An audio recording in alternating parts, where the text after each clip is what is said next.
दोस्तों, आपका एक बार फिर से हमारे चैनल नोट में स्वागत है। आज की इस वीडियो में हम आपके लिए एक बहुत इंपॉर्टेंट जो सर्कुलर आया है वो लेकर आए हैं। ठीक है, इस वीडियो में आपको ये जो सर्कुलर है इसमें क्या इन्फॉर्मेशन दी गई है वो समझाऊंगा। ठीक है, ये ऑफिशियल सर्कुलर है जो डायरेक्टरेट ऑफ एजुकेशन की तरफ से आया है। डेट देख लीजिए आप, 6 मई। ठीक है, यानी जिस दिन आपका रिजल्ट था उसी दिन जो है ये सर्कुलर आया था। ठीक है, जो बच्चे प्रमोट किए गए हैं या जिन बच्चों का कंपार्टमेंट एग्ज़ाम है उनसे रिलेटेड जो है ये सर्कुलर है। इसी सर्कुलर में जो है कंपार्टमेंट एग्ज़ाम की डेट शीट बताई गई थी, जिसकी मैंने आपको वीडियो बना के बता दिया था कि 9th और 11th का जो कंपार्टमेंट का एग्ज़ाम है वो किस किस दिन है। ठीक है, इसी सर्कुलर में बहुत इंपॉर्टेंट इन्फॉर्मेशन दे रखी है कुछ, वो आपको मैं बताऊंगा, तो पूरी वीडियो एंड तक देखिएगा। ठीक है, इसी सर्कुलर में क्या बताया गया है कि जो कंपार्टमेंट एग्ज़ाम होंगे उसका रिज़ल्ट कब आएगा और कहाँ पे आएगा। ठीक है, कौन सी वेबसाइट पे आपको चेक करना है। ठीक है, ये सारी जितनी भी इम्पोर्टेंट इन्फॉर्मेशन है इस सर्कुलर में उसको मैं आपको बताऊंगा। ठीक है, तो उसके लिए पूरी वीडियो एंड तक देखिएगा। तो चलिए वीडियो शुरू करते हैं। ठीक है, सबसे पहले हम यहाँ पे देख लीजिए सर्कुलर का सब्जेक्ट क्या है। Date sheet and guidelines for conducting of common compartment school examination 2021-22 for class 9th and 11th। Session भी दे रखा है 2021-22। ठीक है, यानी जो अभी आपका रिज़ल्ट आया था 6 मई को। ठीक है, उसमें जिन बच्चों की कंपार्टमेंट आई है उनके एग्ज़ाम जो होंगे कंपार्टमेंट के, उसकी डेट शीट और उसके लिए कुछ गाइडलाइंस है वो इस सर्कुलर में बताई गई है। ठीक है, तो ये तो इन्विजिलेटर्स के लिए हैं। अब ये देख लीजिए instructions for H O S. इसमें सबसे पहला जो है यही जो है आज की वीडियो का टॉपिक है मेन। बहुत इंपॉर्टेंट बात है, पूरी ये जो 4 लाइनें लिखी गई हैं उनको ध्यान से पढ़िए। ठीक है, मैं आपको पढ़ के समझाता हूँ। The students declared pass but do not secure 33% marks in any one language out of the 3 language और in the subject of NSQF in class 9th may be allowed to appear in that language NSQF subject along with the compartment exam in order to qualify for appearing in class 10th board examination in that subject।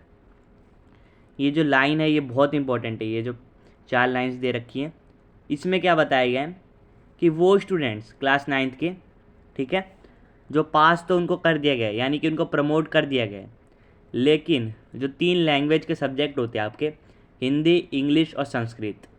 कई स्कूलों में देख लीजिए संस्कृत की जगह क्या होता है, उर्दू, पंजाबी ये सब हो जाता है।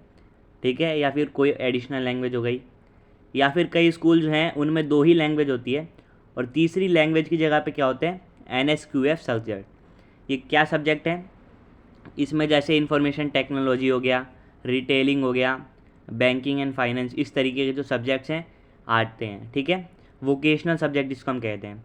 ठीक है, तो जिन स्कूलों में 3 लैंग्वेज है या जिन स्कूलों में 2 लैंग्वेज है और एक वोकेशनल सब्जेक्ट है, तो ऐसा कोई स्टूडेंट जो पास तो कर दिया गया है 9th में, जो आपका रिज़ल्ट आया था उसमें उसको पास डिक्लेयर कर दिया गया है। ठीक है, लेकिन उसका जो मार्क्स हैं वो 33% नहीं है इन तीनों में से किसी एक लैंग्वेज में। ठीक है, यानी मान लीजिए हिंदी, इंग्लिश और संस्कृत है आपके पास 3 लैंग्वेज, उनमें से किसी एक में जो है आपके 33% जो मार्क्स हैं वो नहीं आ पाए। ठीक है, तो उसका जो है आपको कंपार्टमेंट एग्ज़ाम देना होगा। ठीक है, और अगर आप उसको क्वालिफाई करते हैं तभी जो है आप 10th के बोर्ड एग्ज़ाम में उस सब्जेक्ट को चुन सकते हैं। जैसे मान लीजिए आप पास तो हो गए, ठीक है, लेकिन हिंदी में जो है आपका 33% मार्क्स नहीं आए। ठीक है, फिर आपने उसका कंपार्टमेंट एग्ज़ाम दिया और आप उसमें फेल हो गए। ठीक है, आप उसको क्वालिफाई नहीं कर पाए, तो अब क्या होगा, जब आप 10th का बोर्ड एग्ज़ाम दोगे, ठीक है, तो आप उस सब्जेक्ट को चूज़ नहीं कर सकते।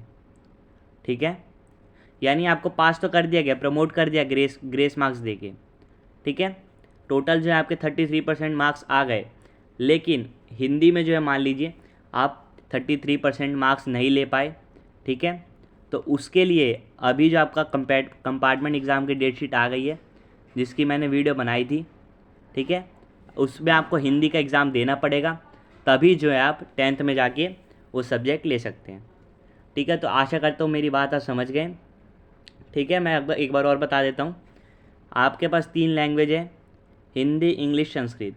कई स्कूल जो है यहाँ पे संस्कृत मतलब थर्ड लैंग्वेज की जगह पे क्या है, NSQF वाले सब्जेक्ट, यानी कि वोकेशनल सब्जेक्ट, ठीक है, जिसमें बैंकिंग, रिटेलिंग, IT हो गया, ये सब हो गया, ठीक है, ठीक है, वो है। तो अगर आप 3 लैंग्वेज या फिर 2 लैंग्वेज और एक ये जो वोकेशनल सब्जेक्ट हैं, इसमें से किसी एक में 33% आपके मार्क्स नहीं आए, ठीक है, तो आप क्या कर सकते हैं, उसका कंपार्टमेंट एग्ज़ाम दे सकते हैं। अगर आप वो कंपार्टमेंट एग्ज़ाम दे के क्वालिफाई कर लेते हैं, तभी जो है आपको क्लास 10th में वाला सब्जेक्ट मिलेगा। मान लीजिए आप क्लास 9th में हैं और आपके पास 6 सब्जेक्ट हैं, ठीक है, Hindi, English, math, science, social science और संस्कृत, ठीक है। अब मैं मान लेता हूँ कि आप जो है पास हो गए हैं, ठीक है, 10th में प्रमोट कर दिए गए हैं, ठीक है, लेकिन जो आपके मार्क्स बन रहे हैं हिंदी में वो 30 नंबर बन रहे हैं, यानी कि 33% जो है नहीं बन रहे, ठीक है। तो ऐसे में आपको क्या करना चाहिए, जो अभी कंपार्टमेंट एग्ज़ाम हो रहे हैं उसमें जो आपको हिंदी का एग्ज़ाम दे देना चाहिए, और अगर आप उसमें क्वालिफाई कर लेते हैं तो अगले साल जब 10th में आपको सब्जेक्ट चुनने होंगे तो आप हिंदी को चुन सकते हैं, ठीक है, हिंदी आपके पास रहेगी। लेकिन अगर आप ये जो कंपार्टमेंट एग्ज़ाम है वो क्वालिफाई नहीं कर पाते हैं तो अगले साल जो 10th का बोर्ड एग्ज़ाम होगा आपका, उसमें आपको हिंदी नहीं मिलेगी, हिंदी की जगह आपको कोई एक्स्ट्रा सब्जेक्ट जो है चुनना पड़ेगा, ठीक है। तो ये बहुत इंपॉर्टेंट बात है, इसको नोट कर लीजिए, पढ़ लीजिए 2-3 बार, मैंने आपको समझाने की कोशिश की, ठीक है। फिर कुछ और इंपॉर्टेंट इंस्ट्रक्शंस है जो बता देता हूँ, यहाँ देख लीजिए 7th नंबर पे जो लिख रखा है, ठीक है। जो कंपार्टमेंट एग्ज़ाम होगा मैं एक बार पढ़ देता हूँ। हेड्स ऑफ स्कूल में conduct the exam in any subject at their own level if it clashes with the other subject in the date sheet. Priority must be given to the main elective subject and additional subject may be conducted at school level.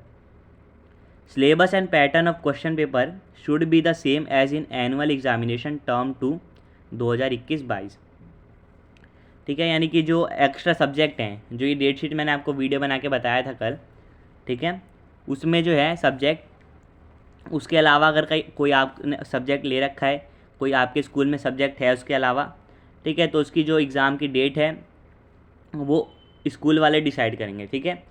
और जिस दिन आपका यहाँ पे date sheet जो है official, उसमें किसी चीज़ का पेपर है, ठीक है, तो उस दिन जो है वो डेट शीट नहीं हो सकती, यानी कि जिस दिन आपका एग्ज़ाम नहीं है उसमें ये जो डेट शीट आई थी उसी दिन जो है आपको ये एक्स्ट्रा वाले जो सब्जेक्ट्स हैं उनका एग्ज़ाम लेना होगा। और मेन बात यहाँ पे क्या है, syllabus and pattern of question paper should be the same as in annual examination term 2। तो अभी जो आपका टर्म 2 एग्ज़ाम हुआ था, ठीक है, अप्रैल में, ठीक है, जो 25 अप्रैल को जो है ख़त्म हुआ था क्लास 11th का, और 9th का जो है 22 अप्रैल को ख़त्म हो गया था, ठीक है। तो उसी तरीके उसमें जो पेपर का पैटर्न आया था और उसमें जो सिलेबस आया था वही जो है आपके कंपार्टमेंट एग्ज़ाम में पूछा जाएगा, ठीक है। ये मेन बात है ध्यान देने वाली, ठीक है। यानी कंपार्टमेंट एग्ज़ाम का जो सिलेबस होगा वो टर्म 2 के सिलेबस के अकॉर्डिंग होगा पूरा, और जो पेपर का पैटर्न होगा वो टर्म 2 की तरह होगा बिल्कुल, ठीक है। फिर आगे कुछ और मेन बात हैं वो देख लेते हैं। और इस जो पेपर है उसकी टाइमिंग सेम है, 1:30 बजे से लेकर 3:30 बजे तक, ठीक है, चाहे मॉर्निंग शिफ्ट का स्कूल हो चाहे इवनिंग शिफ्ट का या जनरल शिफ्ट का, ठीक है।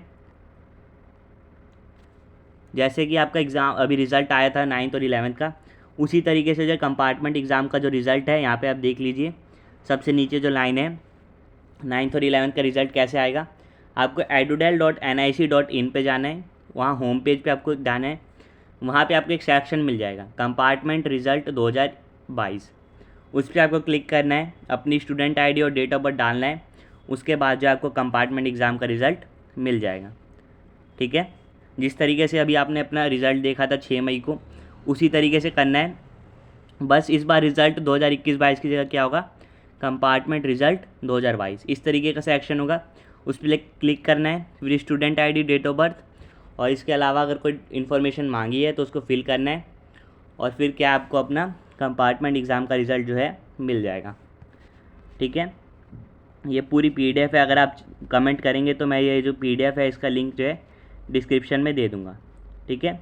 ये डेट शीट है, तो यही सर्कुलर आया था 6 तारीख को, 4 पेज का है, बहुत इंपॉर्टेंट, इसमें कुछ बातें थी जो मैं आपको बताना चाहता था, इसीलिए मैंने ये वीडियो बनाई है।